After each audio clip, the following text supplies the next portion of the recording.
बहुत दिक्कत होती है मांगलिक व्यक्ति को कि आखिर उसको कैसा जीवन साथी सही रहेगा। क्या एक मांगलिक व्यक्ति दूसरे मांगलिक व्यक्ति की तरह ही होता है? क्या दोनों मांगलिक जो अलग अलग तरह के हो सकते हैं, पर क्या फिर भी सबको एक जैसा हम मान सकते हैं? यानी दर्शकों, शास्त्र अनुसार मांगलिक के बहुत सारी व्यवस्थाएं हैं जो हमें समझनी चाहिए कि हम किस तरह के मांगलिक हैं, और उसके आधार पर ही यह निर्णय लेना चाहिए कि अगर हमें जीवन साथी भी मांगलिक चाहिए तो किस तरह का मांगलिक जीवन साथी हमारे लिए ज़्यादा अच्छा रहेगा। आज की यह वीडियो इसी से संबंधित है। दर्शकों, हमारे चैनल को भी सब्सक्राइब ज़रूर कर लीजिएगा। आपको हमारे चैनल पर बहुत विभिन्न तरह की जानकारी मिलेगी जो रोचक भी है और जिससे आपको एक ज्ञान की परिस्थिति में भी लाभ होगा। तो इसलिए चैनल ज़रूर सब्सक्राइब कीजिए और प्लेलिस्ट के सेक्शन पर ज़रूर आइएगा। अभी इस वीडियो की शुरुआत करते हैं।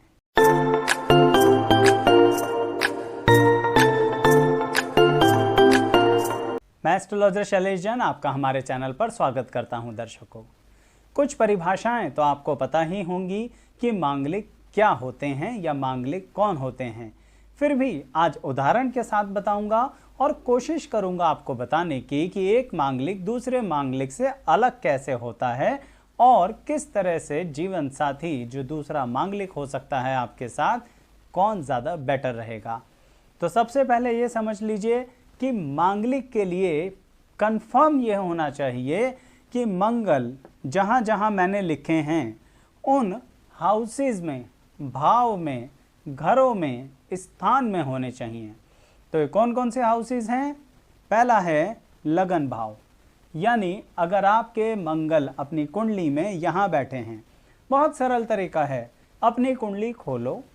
जन्म कुंडली खोलना कुछ और नहीं, तो जन्म कुंडली खोलो और उसे देखो। कुछ और नहीं से मेरा मतलब था कि बहुत सारी कुंडलियाँ होती हैं कई बार गणितीय आधार पर जो आप कंफ्यूज हो जाते हैं, तो इसलिए जन्म कुंडली पर ही सीधा आइए। मैं नवांश की बात नहीं कर रहा, किसी और वर्ग चार्ट की बात नहीं कर रहा, इवन मैं अभी चंद्र कुंडली की भी बात नहीं कर रहा। मैं सिर्फ और सिर्फ आपकी लगन कुंडली की बात कर रहा हूँ। दर्शकों, तो अपनी लगन कुंडली खोलो और देखो मंगल इनमें से किसी जगहों पर स्थित तो नहीं है। यानी अगर मंगल लगन में है तो यानी आप मांगलिक हैं, मंगल 4th हाउस में है तो आप मांगलिक हैं, और मंगल सप्तम में है, 7th हाउस में है, मांगलिक हैं, अष्टम में है, मांगलिक हैं, और 12वें स्थान पर हैं तो मांगलिक हैं। चलिए, पता है आपको, पर सोच के देखिए कि शास्त्र अनुसार इतने तरह के मांगलिक हैं तो सबकी नेचर एक जैसी कैसे हो सकती है। देखते हैं क्या अंतर रहता है जो खास तौर पर भाव अनुसार परिस्थिति को बदल देता है हमारे मांगलिक होने पर। तो सबसे पहले बात करते हैं कि अगर आपकी कुंडली के अंदर यहाँ बैठे हैं मंगल, कहाँ बैठे हैं? मंगल बैठे हैं आपकी कुंडली में लगन भाव में। इसका मतलब यह रहा दर्शकों कि आपके अंदर कॉन्फिडेंस का लेवल बहुत ज़्यादा बढ़ा देंगे। क्यों? क्योंकि मंगल आपकी पर्सनैलिटी पर है। आप अपनी ज़िंदगी में, काम धंधे में बहुत तरक्की करेंगे, बहुत वैरायटी ऑफ एक्सपीरियंस लेंगे, और यही बात आप अपनी पर्सनल लाइफ पर भी अप्लाई करने की कोशिश करेंगे। यानी कि आप अपने जीवन साथी से भी इस तरह के मांगलिक होने के कारण उम्मीद करेंगे कि वह भी अपनी लाइफ में उतने ही सक्सेसफुल हों, उतने ही कहीं ना कहीं जोश के साथ काम करने वाले हों, और उतने ही ज़्यादा काम में बदलाव करने वाले हों। अब अगर आपके जीवन साथी में इस तरह की परिस्थिति नहीं हुई पर वो मांगलिक हुए तो आपको दिक्कत आएगी। पर आपको ये भी देखना है कि दूसरा किस तरह का व्यक्ति यानी किस तरह का मांगलिक हो तो आपके लिए ठीक रहेगा, वो भी थोड़ी देर में बताऊंगा।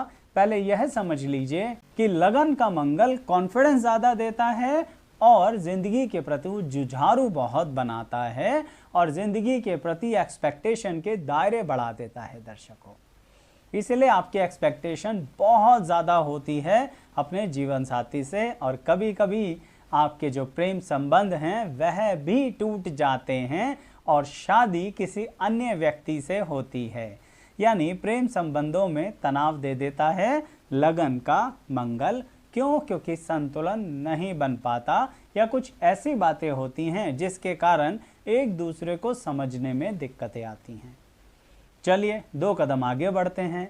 अब बात करते हैं कि अगर किसी का मंगल यहाँ बैठा है, कहाँ बैठा है? वो बैठा है मंगल 4th हाउस में।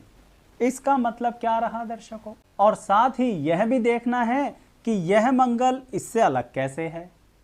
दर्शकों, जब चतुर्थ भाव में, चौथे घर में, 4th हाउस में आपका मंगल बैठा है, इसका मतलब आप जुझारू तो हैं, क्योंकि मंगल का तो काम है एनर्जी देना, लेकिन बहुत सारी चीज़ों को मैटेरियलिस्टिक वर्ड से देखते हैं।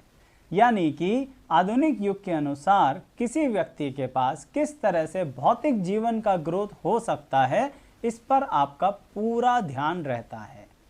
मैं ये नहीं कह रहा कि आप मन से लालची होते हैं, इतना बुरा मत सोचिएगा, ऐसा मैंने कुछ भी नहीं कहा। पर यह ज़रूर कह रहा हूँ कि कोई व्यक्ति कहता है कि मैं बहुत सक्सेसफुल हूँ, तो आप उससे पूछते हैं सरल भाषा में, कमाते क्या हो, कितनी एसेट्स हैं, क्या बैकअप है आपके पास, किस तरह से ज़िंदगी में आपने अपने आप को स्टेबिलिटी दी। कहने का मतलब बात सिर्फ पर्सनैलिटी की नहीं हो रही है। अगर यहाँ का मंगल होता तो सिर्फ पर्सनैलिटी की बात होती, पर यहाँ का मंगल है, इसका मतलब बात फाइनेंसिस की हो रही है, फाइनेंशियल स्टेबिलिटी की हो रही है। तो जो यहाँ से मांगलिक होते हैं वो अपनी सोच के बेसिक आधार में ये रखते हैं। वो कहते हैं पर्सनैलिटी देखी जाएगी, बात की बातें हैं, जेब में क्या है ये बताओ। दर्शकों, बहुत सारी बातें तो सिमिलर होती हैं, पर मैं कोशिश कर रहा हूँ बताने की कि जो स्पेसिफिकली डिफ्रेंसिएशन है सब में, अलग अलग है सबके अंदर, उस पर खास ध्यान देना है, क्योंकि उसके अनुसार ही अभी ये भी देखेंगे कि इस तरह के व्यक्ति को इनमें से कौन सा मांगलिक ठीक लगेगा, या इस तरह के मांगलिक व्यक्ति को इनमें से कौन सा ठीक लगेगा। अभी देखते हैं आगे, वीडियो पूरी देखिएगा। तो कुछ कदम आगे बढ़ाते हुए हम बात करते हैं इनकी, किनकी? जिनका मंगल सप्तम भाव में है। वो क्या करते हैं? वह हर समय एक चीज का ध्यान रखते हैं, सोसाइटी, समाज, रिलेशनशिप, रिश्तेदार, मित्रता, ये सब किस तरह से निभाया जा सकता है। और यह भी कहते रहते हैं कि हमें खास परवाह नहीं है किसी की, हम तो बड़े मज़े से अपनी राह पर चलते जा रहे हैं, ज़िंदगी के प्रति बड़ा एंजॉय कर रहे हैं, और हमको ज़्यादा आप एनालिसिस मत किया करो, आप हमें समझ नहीं सकते। ऐसा ये लोग कहते हैं जिनका मंगल 7th हाउस, सप्तम भाव और 7वें घर में होता है।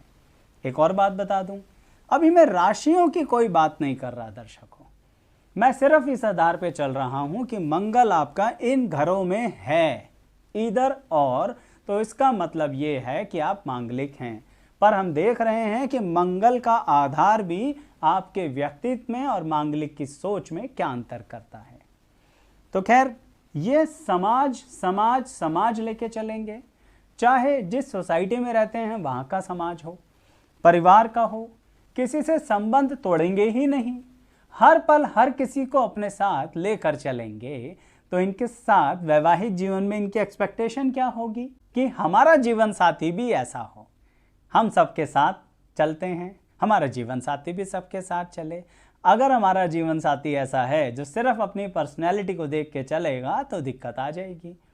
जो कहेगा हमें किसी का साथ नहीं चाहिए, हम तो अकेले ही चलेंगे, हमें ज़्यादा पसंद नहीं है भीड़ भाड़, और हम तो इरिटेट हो जाते हैं ज़्यादा भीड़ भाड़ से, तो वो तो नहीं चलेगा फिर इनके साथ। इसका मतलब यह है ग्रुप में चलना पसंद करते हैं, ठीक है ना। तो इसी तरह की एक्सपेक्टेशन इस तरह के मांगलिक की होती है। अभी आप ना ये भी मत सोचिए कि एक मांगलिक कहीं ना कहीं बहुत ज़्यादा एक्सपेक्टेशंस रखता है दूसरे मांगलिक से, यानी अपने होने वाले जीवन साथी से। रखता तो है, पर मैं आपसे ये कहना चाह रहा हूँ, पहले ये समझिए कि आप किस कैटेगरी के मांगलिक हैं। चलिए अब अगले मांगलिक पर आते हैं, और ये हैं हमारे अष्टम भाव के मांगलिक। अब इस भाव के बारे में एक तो पहले ही बड़ी गंभीरता बनी रहती है कि अष्टम भाव बड़ा खतरनाक भाव है, ऊपर से यहाँ पर मंगल बैठ गए, इसका मतलब ये है कि कहीं ना कहीं यह जीवन के प्रति अपने आप को बड़ा गुप्त और सीक्रेट रखते हैं। अष्टम भाव भी तो ऐसा है दर्शकों कि हम क्या हैं ये हम नहीं जानते, तो तुम कैसे जान जाओगे? क्यों? क्योंकि हम तो हर पल जिंदगी में कुछ ना कुछ ढूंढते रहते हैं। हमारी तलाश ना कभी खत्म हुई थी, ना कभी खत्म होगी। यही तलाश जीवन साथी में भी है, प्रेम संबंधों में भी है, रिलेशनशिप में भी है, और जब कुछ मिल जाए तब भी तलाश जारी है। यानी कि एक अजीब तरह की कंफ्यूजन बना देते हैं अष्टम भाव के मांगलिक। पर इसका मतलब क्या ये है कि ये जिंदगी में कुछ अचीव नहीं करेंगे? बिल्कुल करेंगे। अपनी लाइफ को फाइनेंशियली सीक्रेटली ग्रो करना इन्हें बहुत अच्छे से आता है। सबसे पहले लाइफ में स्टेबिलिटी ही पसंद करते हैं, पर कभी कभी इनको ये परेशानी होती है कि दुनिया इनसे 4 कदम आगे चल रही है और इसके कारण काफ़ी चिंता हो जाती है। पर यह मांगलिक जीवन साथी के साथ एक बात पक्के तौर पर चाहता ही चाहता है कि जैसा मैं हूं वैसा ही जीवन साथी चाहिए। कहने का मतलब बिल्कुल वैसा ही चाहिए, ज़रा सा भी इधर उधर नहीं चलेगा। क्योंकि ये लोग, ये वाले मांगलिक जो हैं, इनके अलग अलग कैटेगरीज थी। ये वाले मांगलिक अपनी मन की बात बताते भी नहीं हैं, पूरी तरह से डिस्क्लोज भी नहीं करेंगे। अपनी डिमांड्स तो बता देंगे, पर ये नहीं बताएंगे कि किस तरह से आप उस डिमांड्स को पूरा करें। कहने का मतलब समझ में आ रहा है दर्शकों? इस वाले मांगलिक के व्यक्ति, अष्टम भाव के मांगलिक के व्यक्ति मानसिक तौर पर मन से काफ़ी कंफ्यूजन पैदा करते हैं कि सामने वाला व्यक्ति अपने आप ही समझ जाए सारी बातें। यानी ऐसी एक्सपेक्टेशन करते हैं कि मुझे ऐसा जीवन साथी मिले जिसको मुझे कुछ कहना ना पड़े। और जब कहने की बात आती है तो कभी कभी अपने शब्दों पर भी कंट्रोल नहीं कर पाते। सिंपल बात है, मंगल यहाँ बैठा है तो यहाँ से सेकंड हाउस वाणी के स्थान को देख रहा है। पूरी एनर्जी के साथ ऐसी बात बोलते हैं जो सामने वाले के सीधे दिल में जाकर लगती है। इसके कारण इनके रिश्तों में तनाव आ जाता है। पर क्या करें, सामने वाले की बातों को अपने ही अंदाज में ले लेते हैं। आप कहेंगे आचार्य जी बहुत गलत लोग होते हैं क्या? नहीं नहीं नहीं, गलतफहमी मत पालिए। मैं ये नहीं कह रहा, मैं यह बता रहा हूँ कि अष्टम भाव के कारण कितनी कन्फ्यूज़न रहती है। पर इन्हें सच में कोई प्यार करने वाला मिल जाए तो रिश्तों को निभाना इन्हें बहुत अच्छे से आता है। चलिए अब अगले मांगलिक की बात करते हैं कि अगर मंगल यहाँ बैठा है, कहाँ बैठा है? 12वें स्थान में बैठा है, तो ये मांगलिक बाकी सबसे अलग कैसे? इसका मतलब ये है दर्शकों कि 12वें घर का मांगलिक वाला व्यक्ति जो होता है ना, वह अपने जीवन साथी के प्रति बहुत पॉजिटिव सोच रखता है, बहुत ज़्यादा अपनी कन्फ्यूजन्स को दूर भी करके रखता है, पर एक्सपेक्टेशन की लेवल का अतिशयोक्ति स्तर होता है। कहने का मतलब एपेक्स लेवल होता है अपने जीवन साथी से एक्सपेक्टेशन। और अजीबोगरीब बात है कि ऐसी परिस्थितियों वाला मंगल 12वें हाउस में बैठा हुआ मांगलिक व्यक्ति जो होता है ना, वह बहुत ही ज़्यादा अपने आप को आधुनिक युग से कभी कभी दूर रख लेता है। चाहे फिर वह कितना ही ज़्यादा आधुनिक युग में कार्य कर रहा हो, लेकिन फिर भी ऐसा रहता है कि वह अपनी क्लासिकल सोच से दूर नहीं होता, वह अपनी परंपराओं से दूर नहीं होता, अपने रिलीजन से दूर नहीं होता, और जो उसके परिवार की परंपराएं चली आ रही हों उनसे दूर नहीं होता। तो इसकी एक्सपेक्टेशन क्या है? किसकी? 12वें भाव के मांगलिक व्यक्ति की एक्सपेक्टेशन क्या है कि मुझे तो ऐसा जीवन साथी चलेगा जो कहीं ना कहीं मेरी परंपराओं को आगे बढ़ाए, जो मेरे अनुसार दूसरी परंपराओं में भी अगर मेरे साथ चला जाए तो भी अपनी बेसिक परंपराएं कभी ना भूले। समझ रहे हैं दर्शकों? कोशिश तो करी है सभी मांगलिक के बेसिक फीचर जो अलग अलग हैं वो आपको बताने की। अब अगले लेवल पर आएंगे कि आखिर यहाँ का मंगल है तो इनमें से कौन सा मंगल ठीक रहेगा इनके लिए, किस तरह का मांगलिक जीवन साथी इनके लिए सही रहेगा, उस टॉपिक पर अब बात करते हैं। लेकिन उससे पहले यही कहूँगा दर्शकों, अगर आप हमारे चैनल को सब्सक्राइब करते हैं, प्लेलिस्ट के सेक्शन पर आते हैं तो आपको विभिन्न जानकारी मिलेगी। आज तो बात सिर्फ मांगलिक की हो रही है, आप हमारे चैनल पर आएंगे तो आपको मिलेगा कि कोई भी एक ग्रह 12 भाव में बैठकर किस तरह से फल दे रहा है, अलग अलग वीडियो है। कहने का मतलब ऐसा नहीं है कि एक ही वीडियो में सारी बात कर दी जाए। इंडिविजुअली आपके लिए एक सेपरेट वीडियो है। जैसे कि मंगल लगन में हो तो क्या फल देंगे, मंगल सेकंड हाउस में हो तो क्या फल देंगे, थर्ड में हो तो क्या फल देंगे, अलग अलग वीडियो। इस तरह से सभी ग्रहों की अलग अलग 12 भाव में वीडियोस हैं। प्लेलिस्ट भी सबकी अलग अलग है। आपको लिंक डिस्क्रिप्शन बॉक्स में देंगे, पर अगर प्लेलिस्ट के सेक्शन पर जाकर खुद सर्च करेंगे, थोड़ा सा समय बिताएंगे तो आपको अच्छा लगेगा। वीडियो ज़रूर लाइक करनी है अगर पसंद आए, और कमेंट करते रहना है कि कितनी बात समझ में आ रही है और क्या कन्फ्यूज़न आपके मन में आ रही है। कमेंट में ज़रूर बताना। कोशिश करूँगा इसी टॉपिक से रिलेटेड अगली वीडियो में उसे दूर करने की, आपके कमेंट्स के आधार पर। चलिए अब बात सीधी करते हैं। ये मांगलिक व्यक्ति, लगन का मांगलिक व्यक्ति जो होता है, सामान्य रूल तो यही है, सामने कोई भी मांगलिक है तो मैच कर गई कुंडली, मांगलिक गोज विद द मांगलिक, मांगलिक का मांगलिक के साथ संबंध बन जाएगा। क्योंकि सभी मांगलिक्स के अंदर एक क्राइटेरिया कॉमन होता है, हाईएस्ट लेवल ऑफ एक्सपेक्टेशन। जबकि थोड़ी देर पहले मैंने आपको बताया एक्सपेक्टेशन अलग अलग तरह की होती है, पर उतना ही हाईएस्ट लेवल ऑफ डेडिकेशन भी होता है, जो इनका पॉजिटिव एंगल है।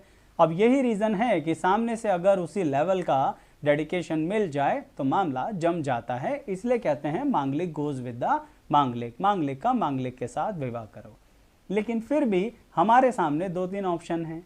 मान लीजिए आप लगन के मंगल हैं और सामने से जो कुंडलियाँ आ रही हैं वैवाहिक जीवन के संतुलन के लिए, वो हो सकता है सप्तम की हो, अष्टम की हो, या कोई भी हो।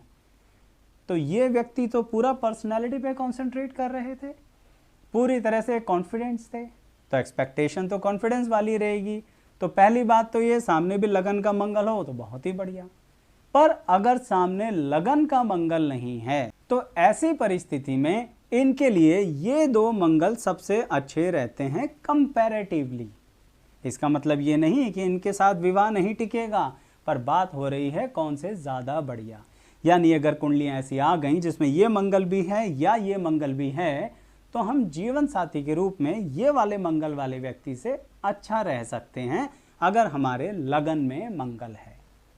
अब कुछ लोग कमेंट में कहेंगे, आचार्य जी मेरे लगन में मंगल है, मेरे जीवन साथी के अष्टम भाव में मंगल है, हमारी तो बहुत अच्छी चल रही है। बड़ी खुशी की बात है, ईश्वर करे हमेशा चले। पर मैं ये कह रहा हूँ कि जो आज इस सवाल पर खड़े हैं कि कौन ज़्यादा बेटर रहेगा, तो इसका मतलब चतुर्थ और सप्तम भाव का मंगल वाला व्यक्ति लगन भाव के मंगल वाले व्यक्ति से ठीक रहेगा। उसका एक और भी लॉजिक है दर्शकों, जब आपका लगन का मंगल है तो जो अष्टम भाव में मंगल बैठा है जिसके, उसके साथ आपके थोड़े से इस तरह के कॉन्ट्रडिक्शन हो जाएंगे जो रिश्तों को परेशानी करेंगे। साथ ही सोचिए आपका लगन का मंगल है और 12वें घर में आपके जीवन साथी का मंगल है, इसका मतलब दोनों की सोच में बहुत अधिक अंतर आ जाएगा। यानी आप हो सकता है सिर्फ कर्म पे चलते हो, कर्म प्रधान हो, और वो हो सकता है जो कहते हो कि जैसे ईश्वर की मर्जी। तो इसका मतलब डिफरेंस आ जाएगा ना। तो इसीलिए ये जो 3 मंगल हैं, अब इस बात को थोड़ा सा आपस में मैं कंक्लूड करता हूं जो आपके समझ में आए, कि लगन का मंगल 4th और 7th के मंगल के साथ अच्छा रहता है। ऐसे ही 4th हाउस वाले मांगलिक जो होते हैं, इनका 7th हाउस वाले मांगलिक के साथ अच्छा रिलेशन रहता है। और साथ ही बड़े कमाल की बात है, इनके साथ भी अच्छा रिलेशन रहता है अष्टम भाव के मांगलिक वाले के साथ। क्यों? क्योंकि ये यहाँ से पूरी तरह से कनेक्टेड हैं। यानी 12th हाउस का मांगलिक भी इनके साथ अच्छा रहता है। लेकिन 4th हाउस वाला जो होता है, यह मांगलिक अकेला ऐसा होता है जो सबके साथ रिलेट कर सकता है, सबके साथ ठीक रह सकता है। तो इनके लिए रिस्ट्रिक्शन थोड़ी कम होती है। सप्तम भाव आपका मांगलिक है तो कौन सा जीवन साथी ज़्यादा बेटर रहेगा? ये और ये दोनों ही सही रहेंगे। तो कंक्लूजन क्या रहा? मांगलिक ये 3 तरह के जो होते हैं, 1st हाउस, 4th हाउस और 7th हाउस वाले, ये आपस में एक दूसरे के लिए बहुत अच्छे होते हैं। और जो 4th हाउस वाला मांगलिक है, उसके लिए तो सभी मांगलिक कंपैटिबल हो जाते हैं। पर जो 7th हाउस वाला मांगलिक है उसके लिए भी 4th और 1st वाले। कंफ्यूज नहीं होना है, बहुत सिंपली चलना है कि आप जिस तरह के मांगलिक हैं चलेगा, बाकी मांगलिक भी आपके साथ अच्छा, पर ज़्यादा बेटर ये हैं जिस तरह से मैं कोशिश कर रहा हूं अनुभव के आधार पे आपको बताने का। अच्छा, ये जो मांगलिक हैं, अष्टम भाव वाले मांगलिक जो हैं, इनके लिए कौन सबसे अच्छा रहेगा? वैसे वर्षा देखो, यानी अभी 4th वाले के लिए देखा था, 4th वाले के लिए अच्छे थे, तो अष्टम भाव वाले के लिए भी 4th वाले अच्छे हैं काफ़ी हद तक, और अष्टम भाव वाले के 12वें वाले भी अच्छे हैं काफ़ी हद तक। लॉजिक बहुत सारे हैं दर्शकों, अगर आप कमेंट में लिख के बताएंगे कि आपको इनके लॉजिक भी चाहिए तो एक वीडियो स्पेसिफिकली सिर्फ लॉजिक्स के लेके आऊँगा कि आखिर क्यों अच्छे हैं। परंतु आज इतना तो याद रख लीजिए कि यह अच्छे ज़्यादा रहेंगे आपके लिए। ठीक ऐसे ही 12वें घर में जिनका मांगलिक है, ऐसे व्यक्ति 8वें घर के मांगलिक या 4th हाउस के मांगलिक के साथ अच्छे रिलेशंस रख सकते हैं। क्योंकि दर्शकों ध्यान रखिए, एक सिंपल लॉजिक तो आज ही बताता हूं मैं आपको। यहां पर ध्यान से देखो, अगर आपको थोड़ा सा आइडिया है तो मैं आपको बताऊं कि यह जो होता है, ये लगन है, ये 5th हाउस है और ये 9th हाउस है। अगर इन्हें इस तरह से हम जोड़ें तो इसका मतलब ये एक ट्रायंगल बन जाता है जिसे हम कहते हैं त्रिकोण। ओके, तो एक रहा, एक 1st हाउस का, 5th हाउस का और 9th हाउस का त्रिकोण।